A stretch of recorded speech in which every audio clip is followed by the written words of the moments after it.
Hello everyone, আমি কোয়েল। আমি চলে গেছি ইটাচুনা রাজবাড়ি। তো কলকাতা টালিগঞ্জ থেকে ইটাচুনা রাজবাড়ি অবধি যেতে আমাদের টাইম লেগেছে অলমোস্ট 2.5 ঘন্টা। সকাল 9:30টায় আমরা জার্নি স্টার্ট করেছিলাম আর দুপুর 12টায় গিয়ে পৌঁছালাম। ইটাচুনা রাজবাড়ির প্রবেশদ্বারটা দেখেই মন ভরে গেল। যখন গাড়ি থেকে নামলাম, একজন দিদি দাঁড়িয়েছিলেন অভ্যর্থনা করার জন্য। সবার কপালে টিকা লাগিয়ে হাতে আম পোড়া শরবত দিয়ে আমাদের ওয়েলকাম করলেন। ভীষণ ভালো লাগলো।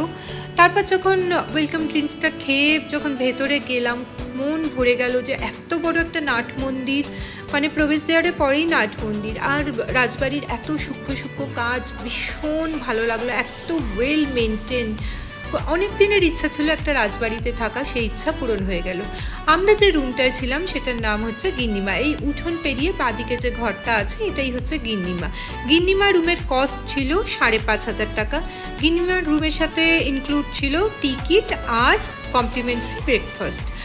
আমরা এখানে একটা টিকিট রয়েছে, একটা কেটল রয়েছে, একটা ফ্রিজ রয়েছে, কিছু টি ব্যাগ রয়েছে, সামনে একটা মিরর। এরপর আমরা আমাদের রুমে গেলাম। রুমের ভেতরে তো দেখতেই পাচ্ছ, খুব সুন্দর একটা পালঙ্ক, ডিভান, একটা দারুণ দেখতে মিরর, খুব ভালো লাগছিল। একটা টিভি ছিল। এই রুমের সাথে যেটা মেন অ্যাট্রাকশন ছিল সেটা হচ্ছে এই রুমের সাথে অ্যাটাচ ওয়াশরুম। আমার মনে হয় লুটেরা মুভির যে শুটিং হয়েছিল সেটা তো এখানেই হয়েছিল, আর সোনাক্ষী সিনহা বোধহয় এই রুমটাতেই ছিল, কারণ এত বড় ওয়াশরুম আমি তো দেখিনি। আর রুমে ঝাড়বাতি কে লাগায়, ওয়াশরুমে ঝাড়বাতি কে লাগায়, তো এই রুমটার সাথে ছিল। এটা রুমের থেকেও বড় ওয়াশরুমটা, ভীষণ ভালো লাগলো। মানে ওয়াশরুমটা দেখেই মন ভরে গেল। তারপর আমরা রাজবাড়িটা ঘুরতে লাগলাম। আমরা প্রথমে দোতলায় গেলাম।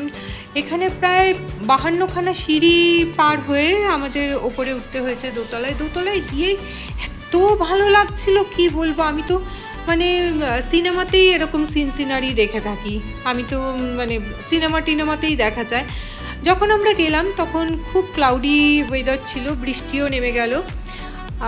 রাজবাড়ির ভেতরটা ঘুরে যখন দেখছিলাম খুব ভালো লাগছিল, এত ভালো লাগছিল যে মানে রাজাদের ইতিহাস, তাদের লাইফস্টাইল, তারা কিভাবে তাদের জীবনযাত্রা পালন করতেন শুনছিলাম, জানছিলাম। খুব ভালো লাগছিল, আসতেই ইচ্ছা করছিল না। এবার আমরা রাজবাড়িটা ঘুরে আমরা চলে গেলাম লাঞ্চে।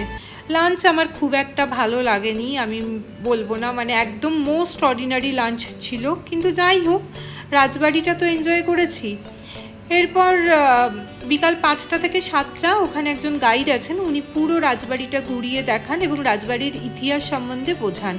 আমরাও ঘুরছিলাম ওনার সাথে। কোথায় আস্তাবল, কোথায় পদ্মপুকুর ছিল, কোথায় গুমঘর ছিল, বা কোথায় রাজাদের ঘোড়ারা জল খেত, বা কোথায় কিচেন, সমস্তটা উনি আমাদের ডিটেলে বোঝাচ্ছিলেন আর আমরা মন দিয়ে শুনছিলাম। খুব মানে এত মন ভরে গেল যে বলার নয়, বোঝানোর নয়, এটা জাস্ট ফিল করার। আমার খুব ভালো লাগলো। উনি আমাদের মানে কোথায় রাজাদের মন্দির, কোথাও রাজারা বসে নাচ দেখতেন, তাদের নাচ ঘর, উনি আমাদের অ্যাক্ট করেও দেখালেন যে তলোয়ারবাজি কীভাবে রাজারা খেলতেন। খুব ভালো লাগছিল। তারপর এখানে একটা যেমন চেস বোর্ড রাখা আছে, ওই চেস বোর্ড নাকি রাজারা চেয়ারে বসে বলতেন, আর ওনার 4জন থাকতো দাস, তারা চেস বোর্ডের দানগুলো দিয়ে দিতেন, ওনারা বলে দিতেন। এরপর 7টা থেকে শুরু হলো আরতি, সন্ধ্যা আরতি দেখে আমরা ডিনারে চলে গেছিলাম। ডিনারটা তাও ঠিকঠাক ছিল।